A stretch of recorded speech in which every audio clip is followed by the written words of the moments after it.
Hello and welcome to part 14 of this series called The Power of Prayer. Now, I've just been starting the practical side of this. So the one before this actually begins this journey talking about what this life of prayer can look like, should look like, and you get to choose these things. And so what I want to do is start and train you on one of the next ones that I think really was a turning point in the intercessory side of my life.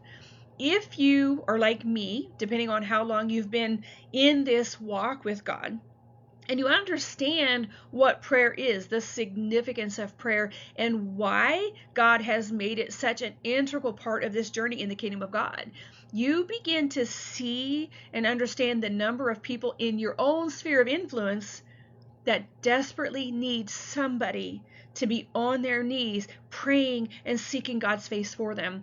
And this list can be created from anyone and everyone that God brings to mind. And I always say make your list and you'll see there's an extraordinary number, but you start with you and then you go from there to your spouse, or your boyfriend if you're dating, or girlfriend. If you've got children, if they've got grandbabies, your parents, your spouse's parents, your spouse's siblings, and their spouse, and any nieces and nephews.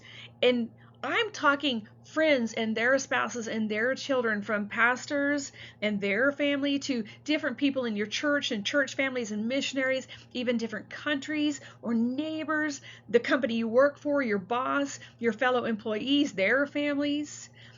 There's service oriented people, who do your hair, nails, your lawn, your doctor, your dentist. Guys, the list could go on, and that list you should create with God.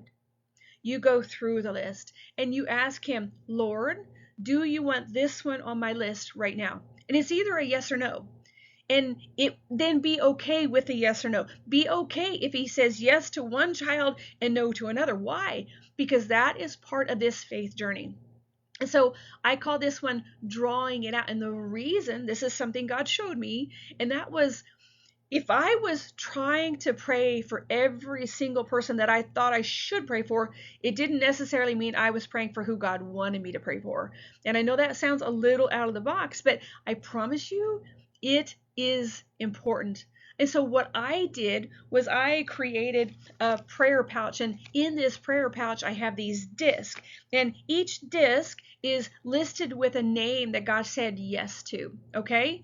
And so I have this prayer pouch, and so when I sit down to do intercession, and I will tell you, this is probably one of the most powerful components that radically shifted interaction with God and the impact that it begins to have on people's lives. And I am not exaggerating this process. So, what I do is I will ask God, how many people do you want me to pray for today? And there is a number that always comes to mind, and I write that number down. I have since just asked him, how do you want me to get that number? For example, today my number was 5, and the answer was just to randomly draw them. Once I have their names, I write them down in my journal, and then I actually ask God, I spend time by each person.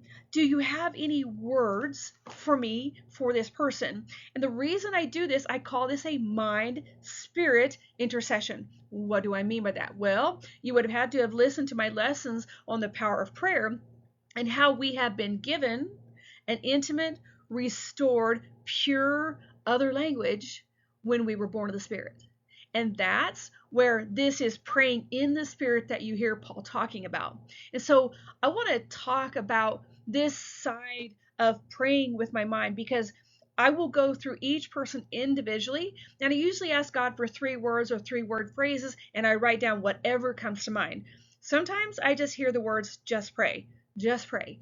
And I don't have a perception most of the time of actually what I'm praying for specifics, but he gives me words. And I pray with my mind with those words. And if they're words that I know, I'm always directing my mind to the things of the kingdom. How does it impact the kingdom of God? How do they get closer to God? Because that ultimately is the purpose of all of this, getting closer to God and in relationship, right relationship with him. Okay, so I've got my names, I've written down the words, and now I get on my knees. And if you have never spent time on your knees before God, may I just encourage you to do that. And if you're a little older like I am, I've got a big fluffy pillow so that my knees don't hurt so bad when I get up. And then I go into prayer and petition with God. I thank Him that I get to serve Him shoulder to shoulder and that He sees their faces, He knows their lives, and He is calling me to intercede for them because He knows what's happening in their lives. That's when it says the Spirit joins to help in our weakness, that's actually what that is about. God knows what's happening in these people's lives. And the other side of this is I just want to tell you is I began tracking just the dates that I would begin to pray for people.